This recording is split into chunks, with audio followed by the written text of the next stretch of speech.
الله الرحمن الرحيم نحمده ونصلي على رسوله الكريم أما بعد أعوذ بالله من الشيطان الرجيم بسم الله الرحمن الرحيم لقد جاءكم رسول من أنفسكم عزيز عليه ما عنتم حريص عليكم بالمؤمنين رؤوف رحيم صدق الله العظيم. عن ابي سعيد الخدري رضي الله تعالى عنه قال قال رسول الله صلى الله عليه وسلم من اكل طيبا. نبی کریم صلی اللہ علیہ وسلم کا ارشاد ہے کہ جس نے حلال اور پاکیزہ روزی کھائی وعمل فی سنت اور سنت کے مطابق عمل کیا وَأَمِنَ النَّاسُ بَوَائِقَهُ اور اس کی تکلیفوں سے لوگ مامون رہے، سلامت رہے، دخل الجنہ جنت میں داخل ہوگا. اس حدیث سے پہلے میں نے قرآن پاک کی ایک آیت پڑھی جس میں اللہ رب العزت فرماتے ہیں کہ تمہارے پاس تم ہی میں سے ایک ایسے رسول آئے ہیں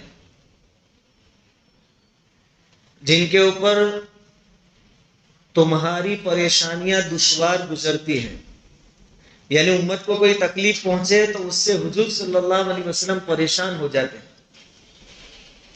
حریص علیکم، وہ ایسے نبی ہیں جو تمہاری بھلائی کے بہت حریص ہے، وہ چاہتے ہیں کہ تم کو دنیا اور آخرت کی بھلائیاں نصیب ہوں.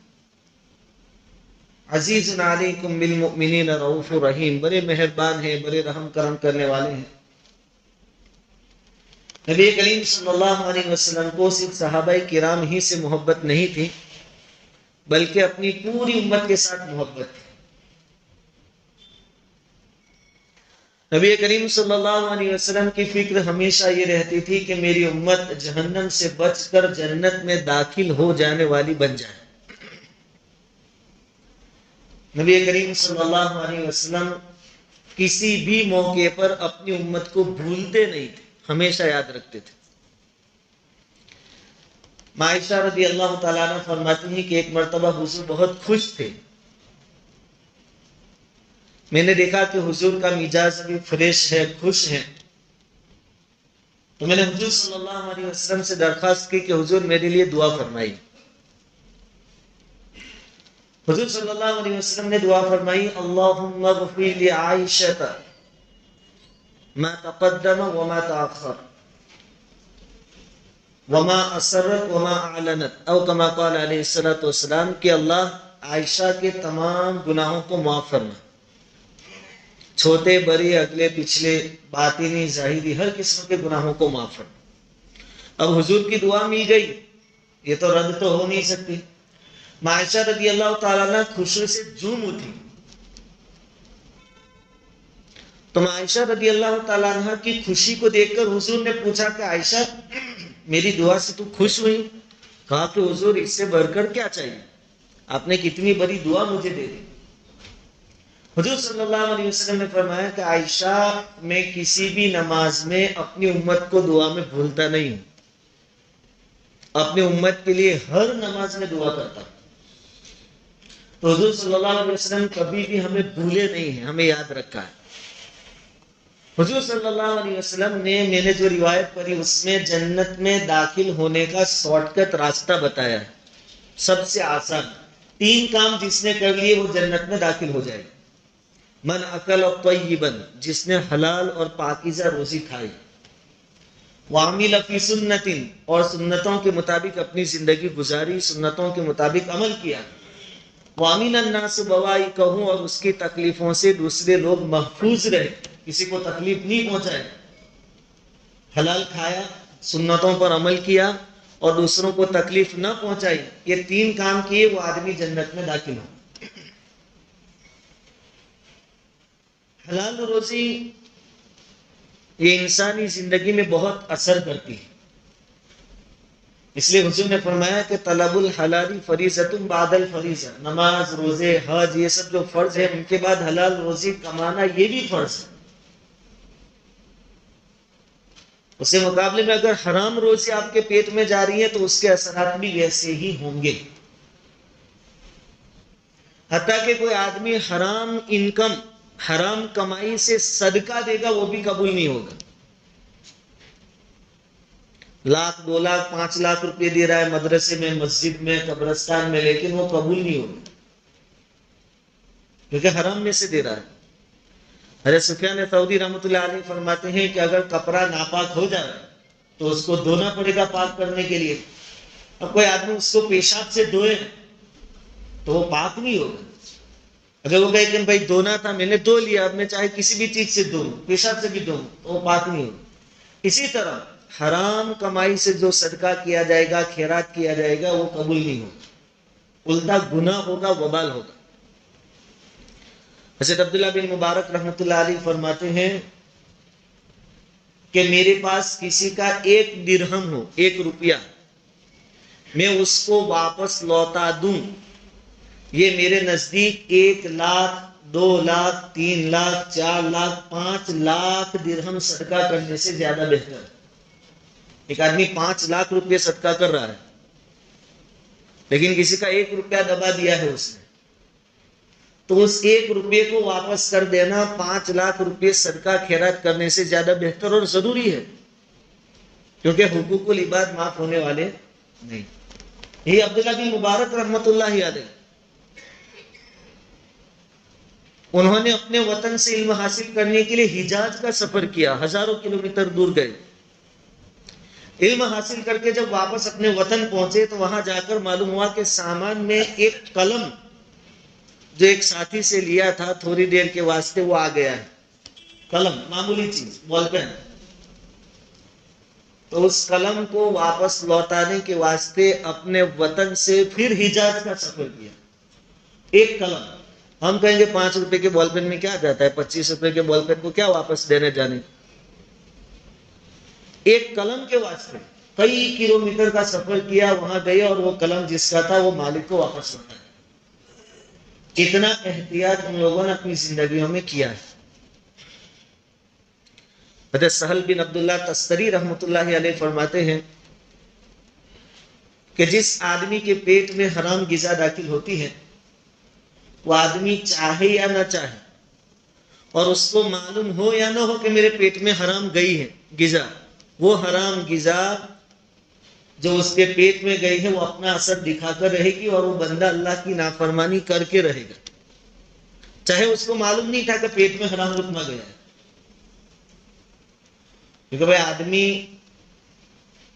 بغیر ارادے کے اور اس کو یاد نہ ہو، معلوم نہ ہو اور کوئی زہر دے دے تو ابھی زہر تو اپنا کام کرے گا، ایسا نہیں کہ اس کو معلوم نہیں تھا تو اب زہر اثر نہیں کرے گا، زہر تو اثر کرے گا. تو پیٹ میں حرام لقمہ انجانے میں چلا گیا، اس کو تو معلوم بھی نہیں، تو ابھی وہ اپنا اثر ضرور دکھائے گا، آدمی گناہ میں مبتلا ہوگا. اس لیے کتاب میں لکھا ہے کہ حجاج بن یوسف جب کوفہ کا گورنر بنائے گئے، ان کو کوفہ پہنچے تو ان کو معلوم ہوا کہ یہاں ایک اللہ والوں کی جماعت ہے، چند اللہ والے ایسے ہیں جو مستجاب الدعوات ہیں، جن کی دعائیں قبول ہوتی ہیں. اور وہ جماعت جب بھی کوئی حاکم ظلم کرتا ہے تو اس کے خلاف بد دعا کرتے ہیں، تو ان کی بد دعا کی وجہ سے وہ حاکم جو ہوتا ہے وہ ہلاک ہو جاتا ہے. ابھی تو ظالم قسم کے آدمی تھے حجاج بن یوسف. تو تینوں نے سب سے پہلا کام یہ کیا کہ سب کی دعوت کی کوفہ والوں، اور خاص کر کے وہ جماعت جو تھی اس کو بھی دعوت دی. جب کھانے سے فارغ ہوئے اس کے بعد حجاج بن یوسف نے کہا کہ اب میں بے فکر ہوں، آپ کی بد دعائیں مجھ پر کوئی اثر کرنے والی نہیں ہے، کیونکہ آپ کے پیٹوں میں میں نے حرام لقمہ پہنچا دیا ہے. آپ کو جو کھانا کھلایا وہ حرام میں نے کھلا دیا، اب آپ کی بد دعائیں مجھ پر اثر کرنے والی. حالانکہ ان کو تو معلوم بھی نہیں تھا کہ ہم جو لقمہ کھا رہے ہیں وہ حرام کا ہے. تو آدمی کے پیٹ میں جب حرام چیزیں جاتی ہے تو وہ گناہ میں بھی مبتلا ہوتا ہے اور اس کی دعائیں بھی قبول ہوتی. اب حرام کے طریقے بہت سارے ہیں، زمانہ بدلتا ہے تو سسٹم بدلتی ہے، الگ الگ طریقے آتے ہیں. ایک چیز جس کے اوپر آج بات کرنی تھی وہ یہ ہے کہ بھائی آپ کی لڑکی کسی کے نکاح میں ہے، کسی وجہ سے داماد نے اس کو طلاق دے دی. حالانکہ طلاق کوئی اچھی چیز نہیں ہے لیکن طلاق ہو گیا. اب بات کہاں پر آتی ہے کہ اب داماد کو سبق سکھا کر رہیں گے. اب طلاق دینے کے بعد اس کا حق کتنا ہے؟ قرآن نے کتنا کہا ہے کہ عدت میں ہے وہاں تک خرچہ آپ لے سکتے ہیں شوہر کے پاس. اور اگر اولاد ہے اور باپ چاہتا ہے کہ وہ اپنی اسی بیوی کے پاس رہے، پرورش کرے، لڑکا ہے تو 7 سالوں تک رکھ سکتی ہے ماں اپنے بس، اور لڑکی ہے تو 9 سال یا 12 سال یعنی بالغ ہونے تک، وہاں تک کا خرچہ ماں کو دینا پڑے، وہ بھی شوہر چاہتا ہے تو. لیکن اب کیا ہے کہ طلاق دے دی، اب اس کو سبق سکھائیں گے. چلو کورٹ میں جاتے ہیں، پھر باقاعدہ سودے بازی کر رہے ہیں، 5 لاکھ روپے چاہیے طلاق. تو کیا یہ طلاق کوئی انکم کی چیز ہے کہ اس کے ذریعے آپ 2-5 لاکھ کا سودا کر رہے ہیں اور آپ کمانا چاہتے ہیں 5 لاکھ روپے لے لے، 10 لاکھ روپے لے لے؟ کہاں سے جائز ہو گئے؟ یہ بھی ناجائز اور حرام. صرف چوری کرنا، ڈاکہ زنی کرنا، کسی سے چھین لینا، جھپٹ لینا، یہی گناہ نہیں ہے، یہ بھی بہت بڑا گناہ ہے. اور یہ مزاج دھیرے دھیرے لوگوں کا بن رہا ہے. طلاق ہو گئی تو اب اس کو سبق سکھائیں گے، 5 لاکھ 10 لاکھ روپے لے کر رہے توڑ کرتے ہیں. اس کے بعد یہ بھی ہم اپنے پیٹوں میں کیا ڈال رہے ہیں؟ حرام ڈال رہے ہیں، اور اس کے اثرات اچھے نہیں ہوگے.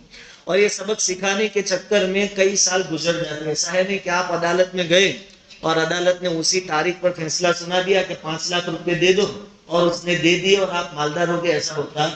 کئی سال اس میں نکل جاتے ہیں، اور ان سالوں میں پھر بہت ساری دوسری خرابیاں پیدا ہوتی. جوان ہیں، زناکاری میں مبتلا ہو سکتے ہیں، اور بھی بہت سارے گناہ وجود میں آتے ہیں. تو حرام کسی بھی طریقے سے آتا ہو اس سے بچنا بہت ضروری ہے. ہم جو کھاتے ہیں اس کے بارے میں ہمیں بہت احتیاط سے کام لینا چاہیے.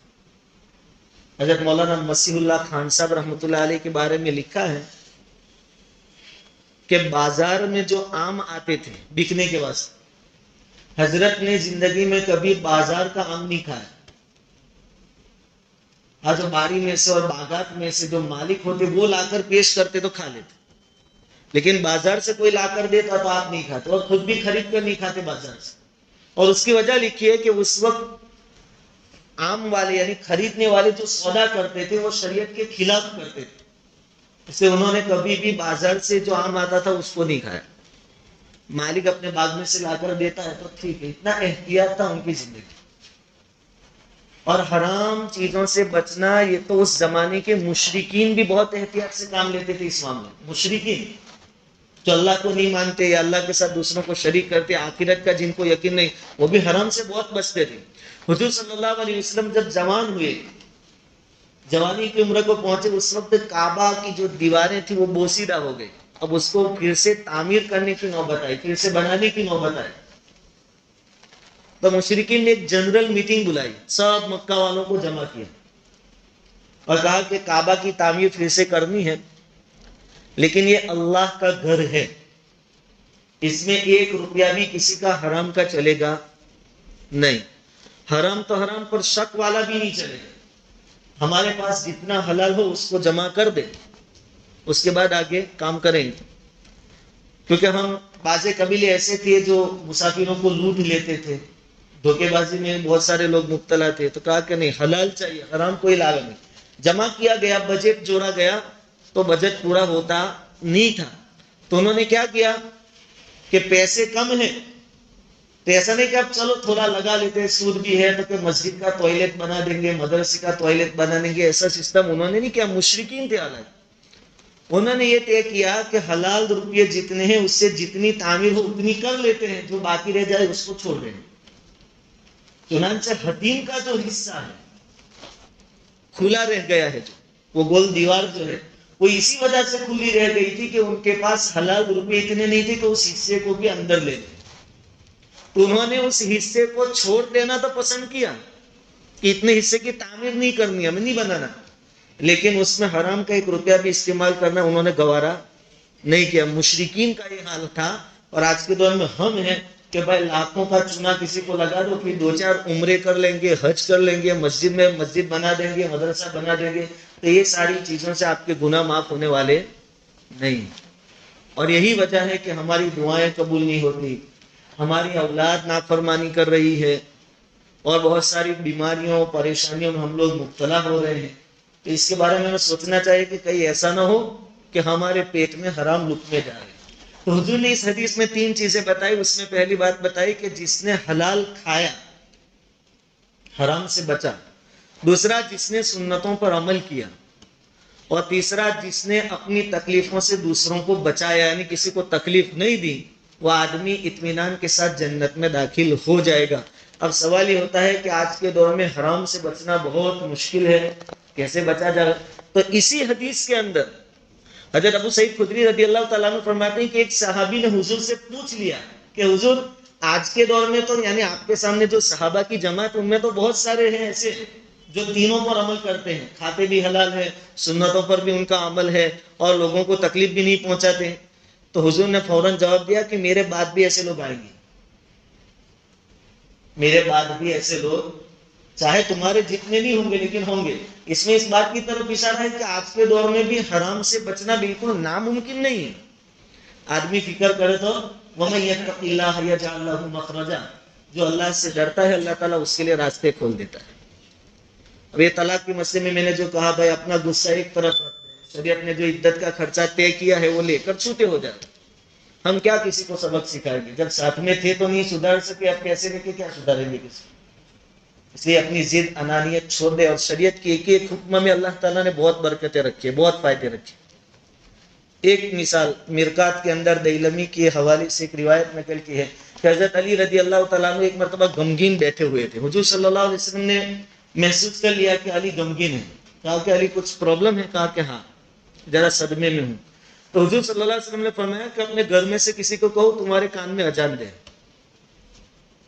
چنانچہ حضرت علی رضی اللہ تعالیٰ عنہ کے کان میں اذان دی گئی، ان کا غم دور ہو گیا۔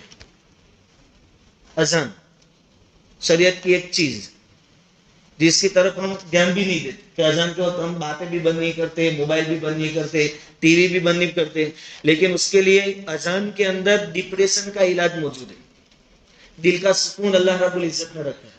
اور یہ روایت بیان کرنے والے تمام راوی ایسا کہتے ہیں کہ ہم تمام نے یہ چیز آزمائی کہ جب بھی کوئی غم اور پریشانی ہوتی تو کان میں اذان کہلوا دیتے تو ہمارا غم اور پریشانی دور ہو جائے۔ جب اذان میں اتنی چیزیں ہیں تو باقی جو احکام ہے شریعت کے اس میں بھی کتنی حکمتیں ہوگی اور کتنے فائدے ہیں۔